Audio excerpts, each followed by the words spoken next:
হোমিওপ্যাথিতে আজকে লিজেন্ডারি তিনটা ওষুধের ব্যাপারে কথা বলবো, যেটা আপনি ইউটিউব ভিডিওর থাম্বনেইলেই দেখতে পাচ্ছেন যে এটা কত বড় পাওয়ারফুল। অনেকেই হয়তো বিশ্বাস করতে চাইবেন না, আসলে ভাই হোমিওপ্যাথি থেকে আসলে এরকম ওষুধ হয়। হয়, এটা বাস্তবিকভাবেও হয়। তবে এগুলার কিছু মডিফাইং সিস্টেম আছে, এই বিষয়গুলো আগে আপনাকে জানতে হবে। জানার পরে যদি আপনি এই তিনটে ওষুধ যদি আপনি সেবন করেন, তাহলে যেটা বলছি যে সারা রাতেও আপনার তৃপ্তি মানে অতৃপ্তি হবেন না, সেরকম একটা পরিস্থিতি তৈরি করার জন্য এই তিনটে ওষুধের বিশেষ ভূমিকা রয়েছে, বিশেষভাবে কার্যকরী। আপনি বলতে পারেন যে এক একটা অনন্য অসাধারণ ঔষধ। তবে এর আগে আমি একটা কথা বলে দিই, সেটা হলো যে আপনার শরীরে যদি ধ্বজমঙ্গল ইতিমধ্যে যদি থেকে থাকে, বীর্য পাতলা সমস্যা থাকে, ধাতু দুর্বলতা সমস্যা থাকে, অতিরিক্ত স্বপ্ন দোষ, অতিরিক্ত মাস্টারবেশন করতে করতে একদম শেষ করে ফেলেছেন, এই পরিস্থিতিতে যদি আপনি শুরুতেই তিনটা ওষুধ সেবন করেন, তাহলে আসলে বিশেষ কোনো ফায়দা মানে আপনার ওই হাতে নাতে রেজাল্ট তা হয়তো আসবে না, তো কম আসবে। আমি বলবো কম আসবে, কিন্তু আসবে, তবে ওই রকম আসবে না। এই জন্য আমি বলবো যে আপনার যদি প্রথমত এই তিনটা সমস্যা যদি মানে এই যে সমস্যাগুলো বললাম, এই সমস্যাগুলো যদি থাকে, তাহলে আগে চিকিৎসা দিবেন ওইগুলা। হ্যাঁ, ওই সমস্যাগুলো সমাধান করে তারপরে এই তিনটে ওষুধ সেবন করবেন। কি কি তিনটে ওষুধ? এই তিনটে ওষুধের কথা যদি বলা হয়, তাহলে সর্বপ্রথম সবার আগে যে ওষুধটার নাম আসবে তার নাম হলো ডিপ্লেট কোম্পানির ড্যামিয়া নামক ওষুধটি। ড্যামিয়ানা এই ওষুধটা ড্যামিয়া ওষুধটা মূলত হোমিওপ্যাথিক ওষুধ। ড্যামিয়া এটাকে মডিফাইড করে আপনার এই ডিপ্লেট কোম্পানি তৈরি করছে ড্যামিয়া হিসাবে।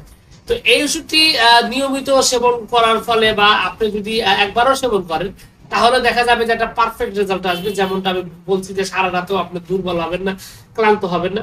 ওষুধটা হোমিওপ্যাথি হওয়ার কারণে এটা পার্শ্ব প্রতিক্রিয়া বা ক্ষতি নাই বললেই চলে, এবং এটা আসলে অবশ্যই খুব ভালো ওষুধ। তবে যারা হার্টের রোগী আছেন অথবা উচ্চ রক্তচাপে ভুগছেন, তারা এইসব ওষুধ থেকে দূরে থাকবেন, কারণ এটা শরীরের রক্ত সঞ্চালন ক্ষমতা বাড়িয়ে দেয়, এতে বড় ধরনের একটা সমস্যা হতে পারে। সুতরাং যারা হার্টের সমস্যায় ভুগছেন অথবা আপনার হৃদরোগে ভুগছেন, যেটাকে বলে উচ্চ রক্তচাপে ভুগছেন, এই সমস্ত রোগী এইসব ওষুধ থেকে দূরে থাকবেন। তারপরে আরেকটা ওষুধের নাম বলা চলে, সেটা হলো যে আপনার ইউনিক হোমিওর আর একটা ওষুধ, তার নাম হলো জিনসেং। এই ইউনিক হোমিওর এই জিনসেং সিরাপটাও কিন্তু অত্যন্ত কার্যকরী, এবং এইটাও কিন্তু আসলে দেখা যায় যে সারা রাতে কাউকে দুর্বল হতে দিবে না, অত্যন্ত শক্তিশালী একটা অবস্থান রাখে। টাইমিং বাড়ানোর জন্য, দীর্ঘ সময় ফিজিক্যাল রিলেশন করার জন্য এই ওষুধটার বিশেষ ভূমিকা রয়েছে, এবং দুর্বলতা দূর করার জন্য এটা বিশেষভাবে কার্যকরী। তো আপনি এই ওষুধটি নিয়মিত কয়েকদিন বা একদিন সেবন করলে, একবার সেবন করলেও দেখবেন যে আপনার এইরকম একটা পরিস্থিতি তৈরি করবে। এবং আপনার যদি ওই যে বলছি শুরুতে বলছি রোগগুলো না থাকে, তাহলে কিন্তু এটা খুবই খুবই ভালো, অত্যন্ত কার্যকরী, খুবই সুন্দরভাবে কাজ করে। এছাড়া হোমিওপ্যাথিতেও কিন্তু অনেকগুলো ওষুধ রয়েছে, তবে এগুলো আবার ওইভাবে কাজ করবে না, এটা রোগ হিসাবে কাজ করবে। যেমন আপনার এখানে যদি বলা হয়, সেক্ষেত্রে আসবে আপনার অ্যাগনেস কাস্ট। অ্যাগনেস কাস্ট এই ওষুধটা কিন্তু যাদের দুর্বলতার মধ্যে আছেন, টাইমিং এর অবস্থা খুব খারাপ, খুব বাজে পরিস্থিতি, তাদের ক্ষেত্রে কিন্তু এটা ভালো কাজ করে। যাই হোক, এখানে এই যে তিনটি ওষুধের কথা বলছি, এই তিনটি ওষুধ যদি সঠিক কোম্পানির সঠিক মোতাবেক সেবন করে থাকেন, তাহলে দেখবেন যে আপনার উত্তেজনা টাইমিং বাড়ানোর জন্য বিশেষভাবে কার্যকরী, এবং সারা রাত আপনি মজা করবেন, কোনো ধরনের কোনো সমস্যা হবে না, দুর্বল হওয়ার কোনো সুযোগ নেই।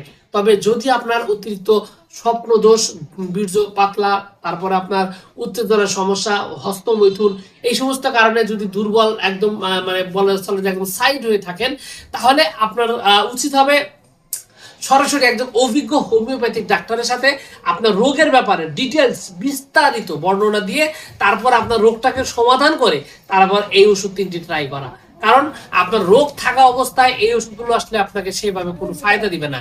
এই ক্ষেত্রে আপনার জন্য সঠিক সুন্দর পরামর্শ হলো একজন অভিজ্ঞ হোমিওপ্যাথিক ডাক্তারের সাথে কথা বলতে পারেন। আপনি চাইলে আমার সাথেও যোগাযোগ করতে পারেন, স্ক্রিনে দেওয়া নাম্বার থেকে দেশের যে কোনো স্থান থেকে সরাসরি যোগাযোগ করে আপনার পুরো সমস্যাগুলো সমাধান করে একদম পারফেক্ট শক্তিশালী পুরুষ হিসাবে নিজেকে জাহির করতে পারেন। তো যাই হোক, সবকিছু মিলিয়ে এইটুকু ছিল আজকের ভিডিও। আশা করছি পুরো তথ্যগুলো আপনার কাছে অনেক অনেক বেশি ভালো লেগেছে। আর যদি লেগে থাকে অবশ্যই ভিডিওটিতে একটা লাইক দিন, আর চ্যানেলে যদি প্রথমবার এসে থাকেন অবশ্যই চ্যানেলটি সাবস্ক্রাইব করবেন। কোনো প্রশ্ন, কোনো মতামত, কোনো অভিযোগ থাকলে সরাসরি কমেন্টস করে জানাতে পারেন। তো ভিউয়ার্স, আপনাদের সকলকে অনেক অনেক ধন্যবাদ। আসসালামু আলাইকুম রহমতুল্লাহ।